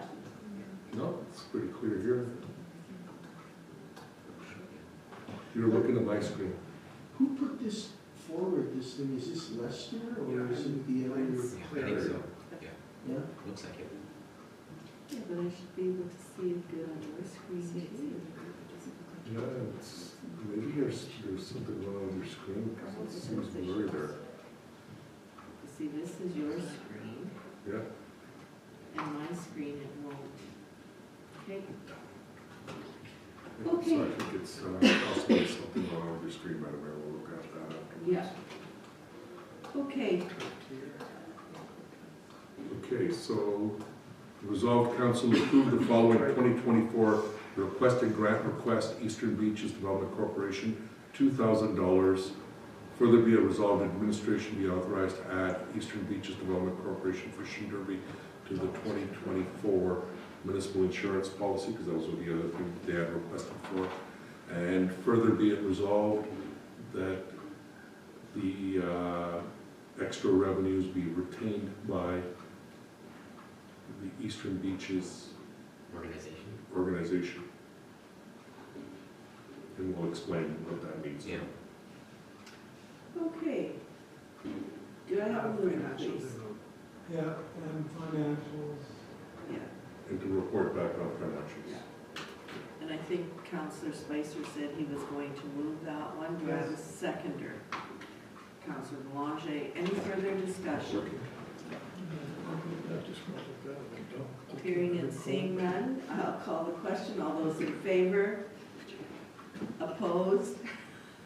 Carried. We're just having technical difficulties over here. Okay, I gotta go to the other screen here because I can't. Peter doesn't look at you. There you go. I got minimized down there. Okay. Okay, moving on to the next item, Madam Mayor, would be bylaws. Yes, bylaws, I had to get back to the right screen also. The first one we have is the bylaw number 15 of 2023, and that is the revamped Heritage Committee bylaw. Thank you, Madam Mayor. This is just first reading, so we'll, as part of the second reading, we'll have a presentation to talk about it. Okay, So this is to make sure that it's made public and available. So resolve bylaw 15 of 2023 being a bylaw of the municipality St. Clements to provide for the conservation and preservation of buildings, structures, history, cultural, and lands with local architectural and historical interests within the municipality be given first reading. can I have a mover, please? Councillor Horbis, Councillor Boulanger seconds. Any further discussion? Hearing and seeing none, I'll call the question. All those in favor? Opposed? And that is carried. And 10.2 on the agenda is bylaw number 2 of 2024, which is the annual line of credit. Thank you, Madam Mayor. So, under the municipal act, we're required to approve the line of credit that the municipality may borrow against in order to run the municipality until taxes are collected in October. So it's usually allows you from January to October. It's a requirement as part of it, but as you've seen in many other financial statements since 2020, we have not had to rely on any funds out of the line of credit because we've had enough funds within our own accounts. Okay, any questions or comments? This is first reading to the bylaw, so I'll ask for the resolution, please. Resolved bylaw 2 of 2024 being a bylaw of the Rural Municipality of St. Clements to provide the renewal of the annual operating line of credit for current year expenditures if required be given first reading. Can I have a mover, please? Councillor Strang, second, Councillor Spicer. Any further discussion? Hearing and seeing none, I'll call the question. All those in favor? Opposed? That is carried. Okay, so that brings us down to communications for information, and I'm not sure if there's anything that we want to go through here. I know there's a couple here from assessment. Deepak, were you going to touch on those, or? From assessment? Yeah. The reassessment dates, I guess, is one of them. Exactly. So there is the reassessment dates that have been identified, and then the meeting for the open house, which will be on July 2nd, 2024 at East Selkirk Recreation Center. And so that's where the assessor meets and explains how the new assessment has been created and addresses any questions or concerns. And that'll be held in, and it's combined with the city of Selkirk and the Arm of St. Andrews. Go ahead, Councillor Spicer. I'm just wondering about, sorry, I'm moving on. Oh. I'm just wondering about these grant applications. Are we planning on moving them up to other organizations? Yes, that's what I was going to bring up as the next item, which was that we will be contacting our heritage.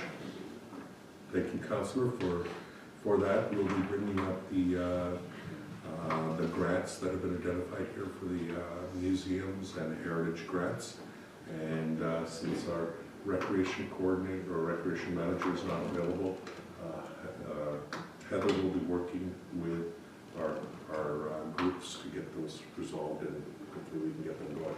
I'll be contacting, we'll send out an email to the coordinator at the Heritage Center, which is where we have our museum and our Heritage Center, which could apply for those grants. And then what we'll also do is check to see if St. Jude's is interested. Okay. Anything else under the info correspondence? One other thing was this is something that's happening today, but it was shared with me from Shirley Muir from as our volunteer role in the Selkirk District Community Foundation. This is the latest thing that's beginning to happen is the community foundations are beginning to help in supporting housing needs. And so there's a nationwide sort of a look at how to do community well-being through these groups. And so the presentation was this morning, and so I just wanted to make sure you were aware of it. We'll get some further information from Shirley when the time comes. Yeah, I guess Gary wouldn't have attended because is he still away? He's still away.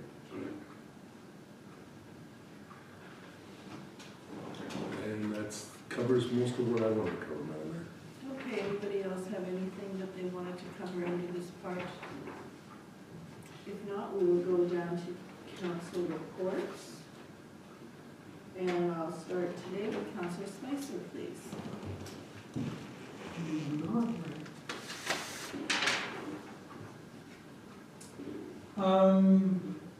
Madam Mayor, January the 10th, I attended at the Red River Planning District Office for Ingrid's retirement.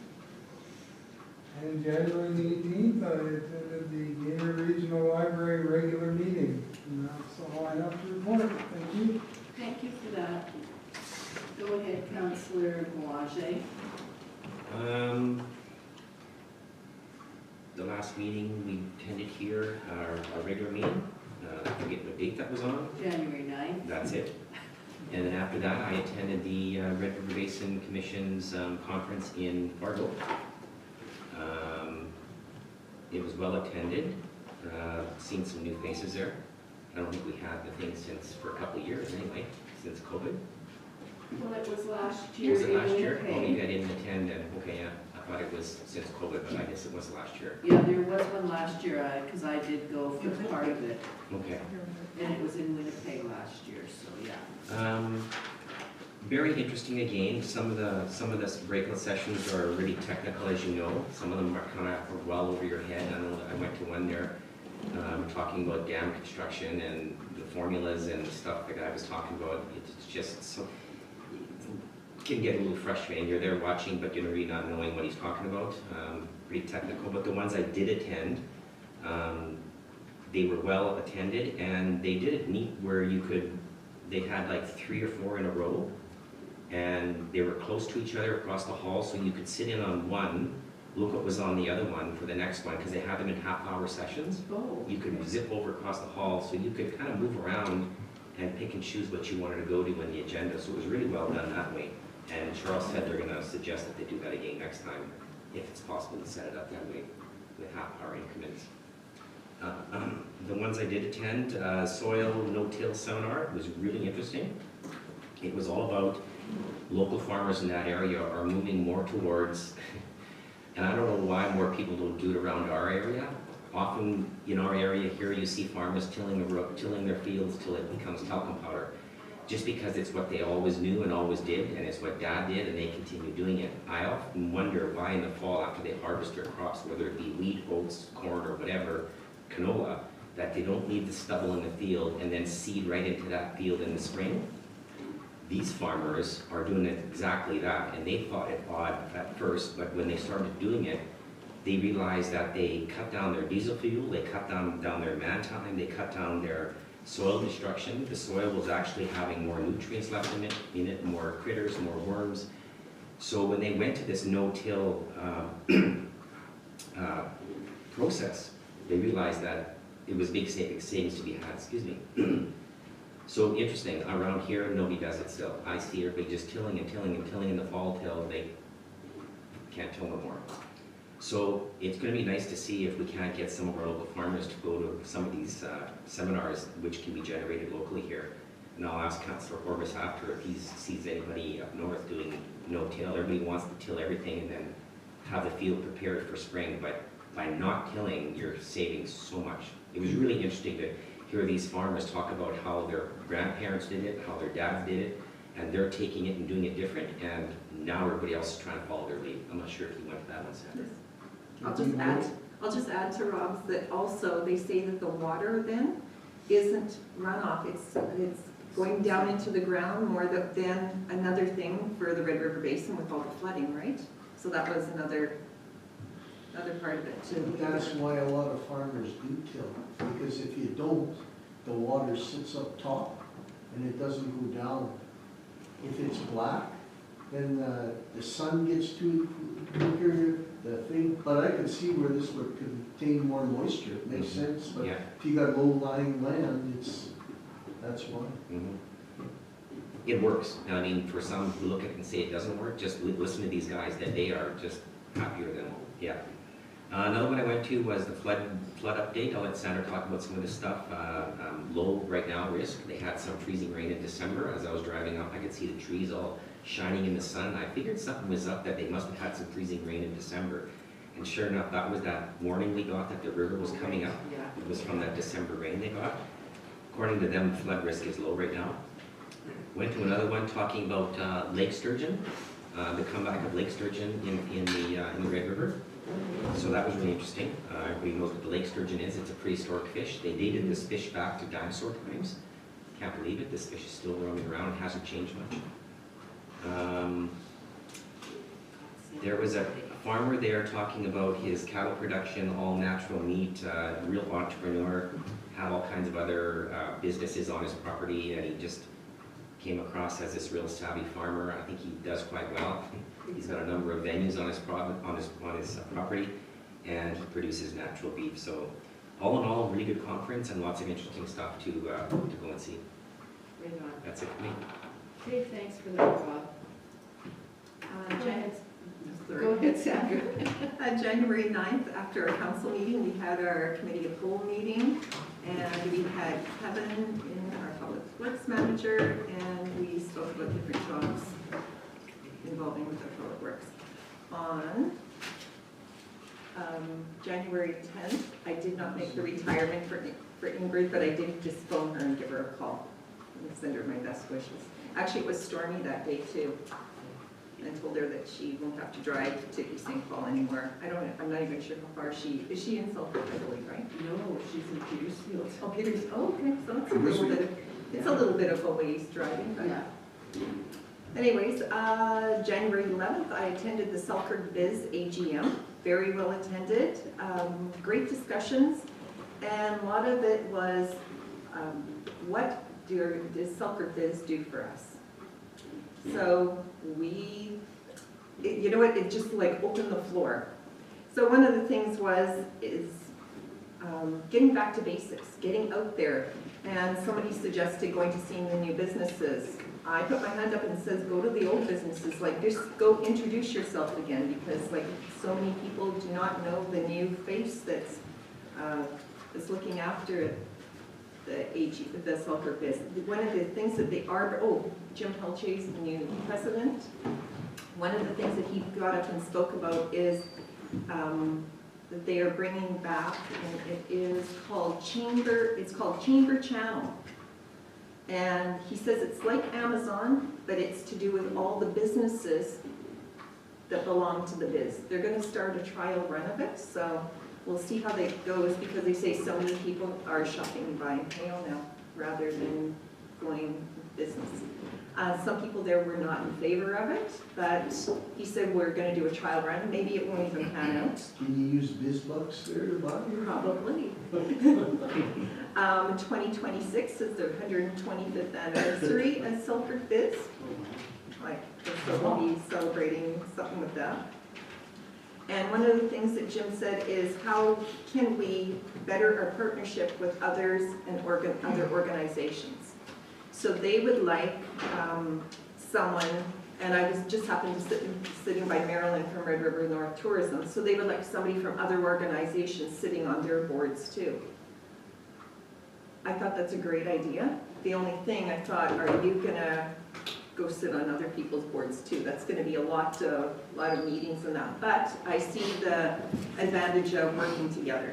So we'll see what transpires out of that, but it was very well attended, and it ended up, from some of the comments that opened up the floor, that it was really good discussion. So, and I also attended Red River Basin Commission Conference.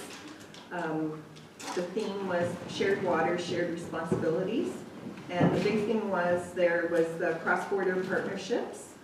Another theme that I got out of it was healthy transition to soils and back to basics. Changing the way farmland is used, changing the type of crops growing, and being open to change. And Rob already spoke on some of them. One of the ones that he mentioned about the fish was they're all tagged, and they said that most of them that we catch up here are from Minnesota. Isn't that what the gentleman mentioned? What was that, Sam? Sorry. The fish that are caught, that are tagged, they're all mostly from Minnesota. And Thursday at the conference, I was moderator all day, so that was exhausting. Even though I said I'd help them, but anyways, other than that, yeah, really good speakers. Going back to basics and the health of the soil. Keep going. Sorry. I'm listening. And that's all I The have to health say. of the soil. I heard it too. Did they Okay, do something? we're almost done, so, Maybe they're looking, open up I'm doors. gonna- I'm gonna let Councillor Sutherland do his, committee report. I don't want to. this time. Okay, I have nothing. well, just the council meeting last time, that's it. I thought the committee meeting, I thought I had that in my last report, but I don't know. No, we had it after our council meeting, Yeah. We go When same day. Kevin was here, yeah. What day was Well, then I it? had a committee. the 9th, Thank you. yeah, right after council meeting. we had it Okay, after. go ahead, Councillor Sorry, Morris. I have nothing to report. Not even the last council meeting. I don't have very much to report today either. I have the council and committee meeting. January 10th, I had the RRPD retirement for Ingrid, and it was well attended. There was quite a number of people there. I'm going to say it because I kind of was disappointed that there were not more board members there or councillors from other municipalities. I know that, Sandra did send me a note that she had planned to come but wasn't able to. Councillor Spicer was there, and Mayor Trujan was there, and that was pretty much it for elected officials, so. Anyways, it was very nice. She was very thrilled, and actually we got 2 cards here. I got one as the chair because of the gift that we got her as the board, and then we got another one for the flowers that we sent from the municipality, because I asked Deepak to please send her some flowers, so. So she's enjoying her retirement as far as I know. And then January the 18th, I had a WMR Executive Committee meeting, and that's all I have. Deepak, do you want to do yours, or do you want to? Yes, Madam Mayor, I'd like to do mine, and today I'll be doing something different, which is one of the parts of my report will be presented by the manager who's responsible for the area. It's a much more detailed report because it's the year-end review. We thought it was much more important to do it that way. I will be having a discussion with the other managers, and we'll be moving in that kind of direction for the future. So, He's doing all of your speeches for you now. correct. Christmas, he hasn't practiced up for Yeah. Christmas. Told you not to do Are you that. nervous? Are you nervous or what?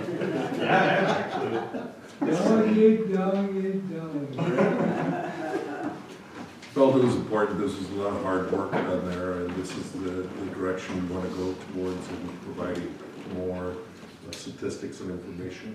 And as you'll see from the presentation, that can help with some of our public works, recreation, and other areas as well, because I think it's a great way of reporting.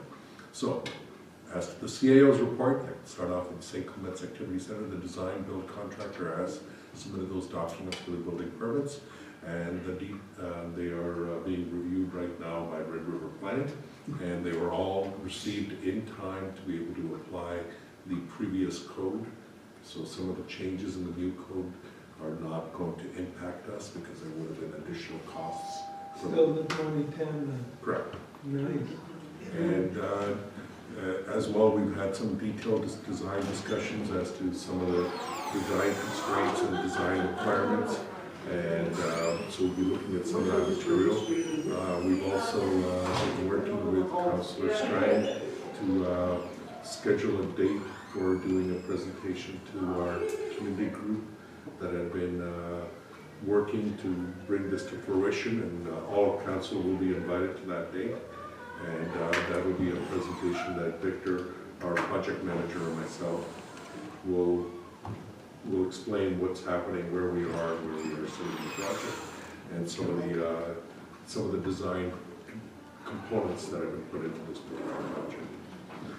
The regional water line, the project continues to be on schedule and has been put on hold. We were going to hold it to the spring, but as of this morning, I received an update, or this afternoon really, since this was updated, that February 5th, the contractor will be coming back on site, It had gotten very cold, so they obviously had stopped, but they'll be coming back. And they'll continue to finish up the work on the north side. So north of the floodway, they've been, so they'll start over here in East Selkirk area, just south of East Selkirk, to make sure that the line is complete and connected to the water treatment plant and ready. And then they'll start finishing up some of the work along Henderson Highway. We will start after February 5th, we'll start regular meetings with the contractor, and they'll continue to work. And I imagine they'll shut down again near the spring, and then start up again to finish up on the south side of the floodway to connect to the water, to provide water up there. Quick question on that. Do they need a stub when they put the addition on the water plant? Do they need a stub for that connection? Like knowing Yes. that we were going to, okay. Yes. Good. Took that into, and we also put 2 stubs under the floodway so that we don't have Yes, to in drill that into one. it. Okay, thank you. And we're only using 1 stub at this point. Councillor Spicer has a question also, I think. So do you have an estimate of what's been put in the ground, like out of 100%? You know where they're at? I do have an estimate, I don't have it in front of me. Okay. There's been, the engineers haven't followed up. I think they've, majority of the pipes, except for a few that have been left out along Henderson, but they were able to get majority of that done before the cold weather really hit. And the other part that they were able to complete was the pipes across the private lands to the south of us. And so, and they were able to go under the creek. They had some challenges under the creek. I know that the drill got stuck under the creek for a little while, but I think they were able to resolve that issue. So they've been able to go under the creek, and then the pipe is coming out to the plant. And I think they're going to finish that up starting in February. And then they'll finish off whatever's left along Henderson. I think there was some work going under CIL that was outstanding. Because we had just received the approval from the province to go under CIL. We've also did the design so that the water line is also going to our public works building as well. So we'll have water going there as well as part of this. As well, we'll be able to hopefully even connect. It's not needed for the cold storage for the snowmobile club, but it's available in that area. I know there were 1 or 2 spots along Henderson. I'm not sure where they were. Yeah, I just asked, because there is some pipes still in a couple of fields. Those are the ones that they'll be finishing up. So they want to finish up the north as soon as possible before the spring comes, because then it gets a little messy for them to start working again. And then the advantage is if they connect to the floodway, we won't have to worry about the floodway impacting work. Because we'll be working one side of the floodway or the other side of it. So over 50%. Oh, as to the percentage complete, I'd say well over 50%.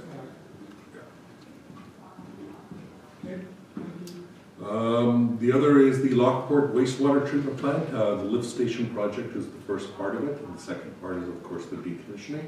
The lift station has been approved, and bus construction has been won the contract award. We've had the first meeting with bus construction, who are doing the work, and they've even come with some innovative ideas to reduce some of our costs in the delivery of the lift station. So our anticipation is that they'll be starting work right away. And they plan to have, I think, 2 crews working on it, and they will be doing the work on the lift station, put into the ground at the in Rockwood. So that's what we talked about. So they have the contract to decommission the old one too, don't they? No, that has to go on, yeah. Okay. We're hoping they apply. I'd like to talk to the project team and said, it's obvious we can't get going on that until we're confident in the lift station implementation. Because you can't have the decommissioning occurring until the other one is complete. I've told them I'd like to see it as much as possible well before the spring to go out to the RFP. And so both the Water Services Board and our engineers know that we want to go out and do the tender for that work as soon as possible. Okay, so the next is the general meetings. at the regional water line project meetings, as we've been having regularly. I also had a meeting with the condo corporations for the alignment of the water lines. So I had a meeting with the condo corporations. There was some concerns, and we felt that it was important to bring everybody together. So I brought all the condo corporation, or I didn't bring them, sorry. They came to a meeting that included all the presidents, in some cases vice presidents, and some members of their boards who attended. We had a full room in here, met and discussed all the issues related with it, told them that there are some advantages for getting that water line done as quickly as possible, but the big thing is they need to hire the designer, which they are now in the process. We also clarified some concerns related with what was the cheapest solution and why the RM was charging certain amounts, and I've explained it to them. They may come, but we've also discussed issues around if they were looking at wanting to do an LID, what would be some of the steps if they were looking at doing a local improvement district. But they will be looking at hiring the engineer that we've already been using, which should reduce their costs. And I've explained to them as well that if they're using if they're able to get the work done complete by the time our contractor is on that side of the river, or that side of the floodway doing work, that will be a significant advantage for them. Also explained to them that if there's anybody that connects onto that water line, we will endeavor to collect and pay back to the county corporation. Everything was good, what you told them, they understood and good. Yes. I think the meeting went well, and we also created better communication mechanisms. So the property manager and myself, or the RM, the property manager will do the majority of the communication, and then the property manager will disseminate, as opposed to individuals contacting other individuals and getting sometimes confusion into the communications. The other is the St. Clements Activity Center. There's been constant regular meetings, weekly and bi-weekly on the Activity Center as we're moving forward on this project, as well as various general meetings with business operations, which I'll update you in camera. The year-end update from Protective Services, which includes fire, bylaw, and animal services, has been developed and is going to be the first one for the year-end for this first time ever. Is going to be presented this year, this month, and Tyler is here to speak to that. And my hope is that if we can get to this, just as we've been doing bylaw, animal services, and fire regularly on my monthly updates, that we can do much more quarterly or semi-annually and annually, a much more detailed presentation than the business operator, and this just allows for better communication with our residents as to what our services are providing. To that end, I will invite Tyler to come up and speak, and I will bring up the year-end presentation. So this time under the CAO report, I've identified it separately, and go ahead, Tyler. Okay, so as Deepak mentioned, this is going to be the whole 2023 Protective Services review. So this will be everything from animal control calls, strict bylaw calls, summer enforcement calls, and all of our fire department stats. So we can go down to the next slide, Deepak. So the first slide here is going to be the collective emergency fire stats. So this is strictly emergency calls between our three departments. So Narrow, East Selkirk, and East Beaches. So 2023, we had a total of 269 emergency-related response calls. And you can see the top 5 calls were motor vehicle collisions, wildland fires, fire alarm, structure fires, and medical assists. Good to go. Do you have any questions? We're going to break down each hall as well. So now we're going to break down each hall. So we'll start with East Selkirk. East Selkirk was our busiest department. They usually are. They had a total of 125 calls. Their top 3 were motor vehicle collision, wildland, and fire alarm. And you'll notice that trend as well for the top 3 calls throughout. You can go to the next slide, you and we'll move on to Narrow, who had a total of 84 emergency calls. Top 3, motor vehicle collision, fire alarm, and structure fire.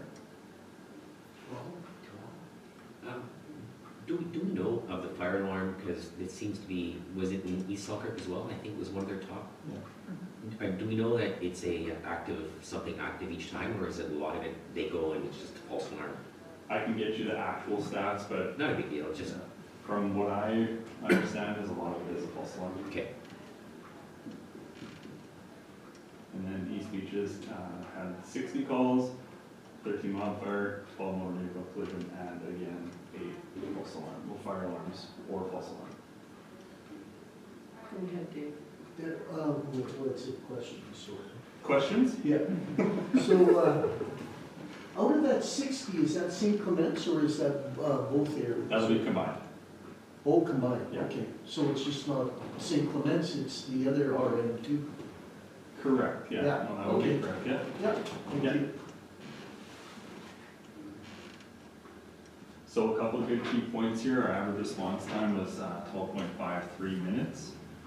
Average firefighter on each scene is 11.24, and average total firefighter hours per incident 26.52. So the response time is from the time they leave the station till the time they're on site? Correct. Okay. And that number again, because we have such a difference with our East Beaches Hall, who has a longer response time, because it's a lot more ground to travel. And then sometimes with East Selkirk, we have to go into legal a few times, which again is a delayed response. But in the big picture, I think the majority would be a lot faster response time if we look at the numbers for actual, just the way it averages out with our other communities. That's pretty darn good for a rural, municipality to have an average response time of 13 minutes. Right. Like that's pretty impressive. It's pretty impressive, actually. And then in summary, like we know, our fire departments continue to see a large volume of calls while providing that timely response, as Rob mentioned. And we had a comparable year with 269 emergency calls this year and 244 in 2022. Okay, now we'll move on to animal control. So in 2023, Prairie Law Enforcement continued to provide the municipality with animal control services. We had a total of 94 complaints go directly to PBLE, and the majority of those complaints were calls such as animals running at large, with a total of 7. The remaining service calls were mostly barking related issues and or lost and found type of animal calls. When you, question? Yeah. When you attend the running, like 70, running at large, how many times do you actually catch the critter or see the critter? Is it going to where it was last reported, and sometimes Yeah. you know he's not there, right? And that's the reality of it. Out of the 70, a lot of the times we know where they live. Mhm. And again, the priority is to get there and educate the person. Sometimes we catch them, sometimes we don't. Sometimes we see them again the next day on a different road. But the whole goal is to get our enforcement back there to educate each person, right? Good. And then this past year, we see approximately 12 dogs that were either lost, found, or stray. And out of that 12, we were able to find all but one's owner. And that takes a lot, just to let council know, that's a very timely, tedious process. Because basically, as soon as we have an animal in our care, and or someone calls and said, hey, this like that poodle type dog, he just showed up in my yard, don't know what to do. So we will have our communications put out as many Facebook posts, share that, and if you look at the amount of posts we post and how many times it's shared, it's a pretty big number. So we're able to usually find the owner pretty quick, usually within a day. So that's been the goal. I've worked really hard at doing that. And yeah, we got back a lot of luck. I'm just gonna say, Tyler, you see lots of positive comments that you, putting that on there now Yeah. on the RMS St. Clements Facebook site, and you see lots of, like, there's lots of compassionate people. Yeah. And they are helping, And that's what's huge. yeah. Like they'll they get are. shared so And fast. it's all positive, so that's a great thing. I would say that this was a significant move since I've come here since 2020, that I've seen Tyler make the changeover from going to just enforcement to reuniting these individuals and working. Even the one dog owner, we didn't have to euthanize. Correct. And so there were euthanizations in the past. There are very little of that. There's opportunities to relocate and deal with these. And I think generally generally speaking, there's been the positive because there's truly a compassionate way that it's being dealt with in our end. Good job. Thank you. Yeah, and like Deepak mentioned, so I've built a good relationship with the vets again with some rescues. So if I'm in a really serious bind and having to hold an animal with nobody coming forward, I'm very confident that that dog will get placed into a foster right away without having to put down. So that's just three of them. Reduces costs to the ratepayers. Absolutely, huge cost, right? So these are three that we returned. And again, so to touch base on what some of these calls will look like, you'll have some that's a total accident, right? We got out of the car, like, for example, they went walking over here down the trail over off Colville, or when you come into Selkirk, and the dog just booked it. So a family with two kids, two shoulders lost their dog. And we see that. If we come into a scenario where we find somebody it's a more reoccurring issue, and we're starting to find calls come in and we find that dog, we get it back, but they get a good understanding of what their responsibilities are as an owner, right? It can't be a reoccurring event. So we try to curb their behavior and try to educate them as best as we can. And then with that, in 2024, we'll focus on helping our residents understand their responsibilities as an animal owner. With that, we plan to deliver continued positive messaging regarding ensuring animals don't run at large. This is a challenging issue, but we believe with continued education and a positive relationship with the ratepayers, we can achieve the overall goal with reducing the number of related calls. And again, 3 more animals that wound up in our hands and back. So now moving on to our summer bylaw enforcement shifts. So this is going to be primarily the summer contracts that we have with Prairie Bylaw Enforcement to have those weekend shifts and those evening shifts, Friday, Saturday, and Sunday shifts. So during the summer months, Prairie Bylaw Enforcement provides the RM with bylaw enforcement during the weekends, and over the last 3 years, we have grown our enforcement program not only to be just focused on the northern part of the RM, but to the south and the surrounding areas as well due to the constant growth. This past year, my direction and focus was to continue to educate our residents and build a rapport, to build that overall strong sense of community. And with that, weekend enforcement has made it a priority to be seen and to communicate with as many residents as possible. And that was a direct instruction on my behalf to them. And now you can see that, and here's going to be the breakdown of the summer shifts. So PBLE has their own dispatch service, which our residents do know to call, but they don't always call it.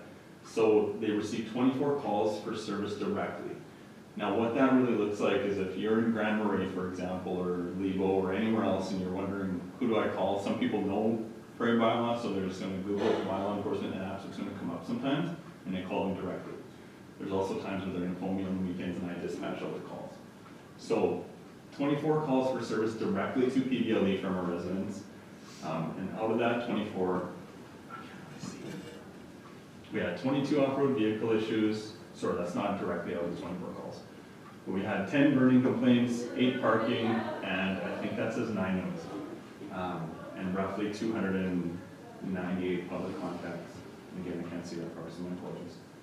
286. 286, thank you, David. But basically what that's telling me, and again, my instruction was, I need them out and about and to talk to as many people as you can. And we've had a lot of positive,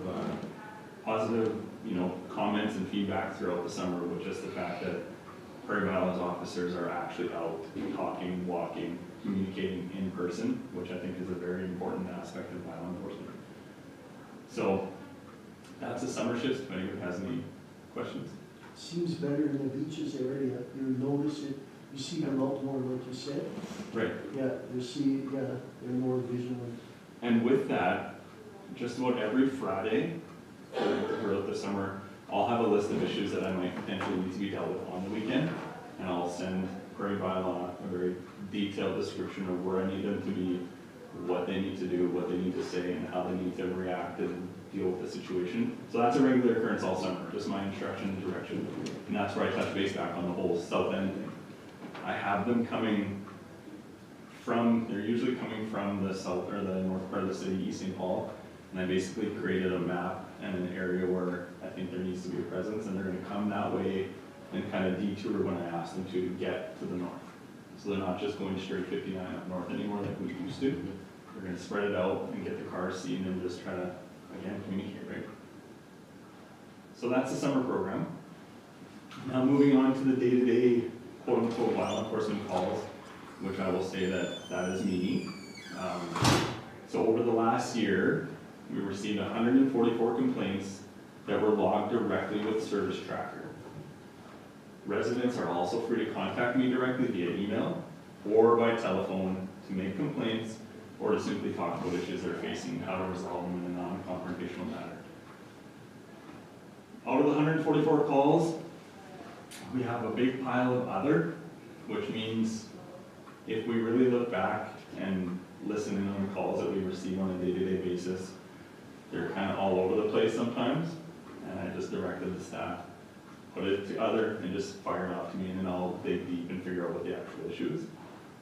So that could be a wide variety of issues. Unsightly was a high one. Animal control, again, I'll get those calls as well. 23 animal controls, 14 burning, 10 noise, 8 off-road vehicles, long grass parking, hunting snow, and lot grade. Now I want to really emphasize on this because it's something that I'll be working on moving forward to be able to better report to council. But this is simply if somebody phones 482-3300 and they get a staff member who says, sure, just let me create a service tracker. That's I would say a small percentage of our residents want that. Some of them will say, no, put me directly through to Tyler. I really need to talk to him. It's a very common thing. So my phone's usually always ringing or my email's always full. So this is straight calls to the office creates service tracker, puts it in their system. So this doesn't account for anything on my day-to-day phone calls. Go ahead. That's good to know, because I was just looking, I was wanting to see this chart, because when I was working in the parks area and the beaches area, I was inundated in the entire time there with ORVs. Yeah. Off-road vehicles, we would get complaints of off-road vehicles storming up and down the beaches, storming up and down private beaches, Leicester Beach, the Leicester Beach and Lakeshore Heights, and all through that area down 500, through the cottage divisions. It was, we couldn't keep up. Right. So we combined with Prairie Bylaw and RCMP and us. I'm just surprised that it's only 8, but it kind of makes sense because these are the ones that we said were on Service Tracker. Yeah. Are you getting some phone calls direct regarding ORVs or not? Not nearly as much. So there you go, something's happening where it's a little bit better now out there, something. Yeah. And that goes back to my constant education and constant messaging. Yeah. Like the reality of what we are is we're a rural area. So almost everybody has an ATV. The whole point is how do you get from point A to B, point B safely. Right.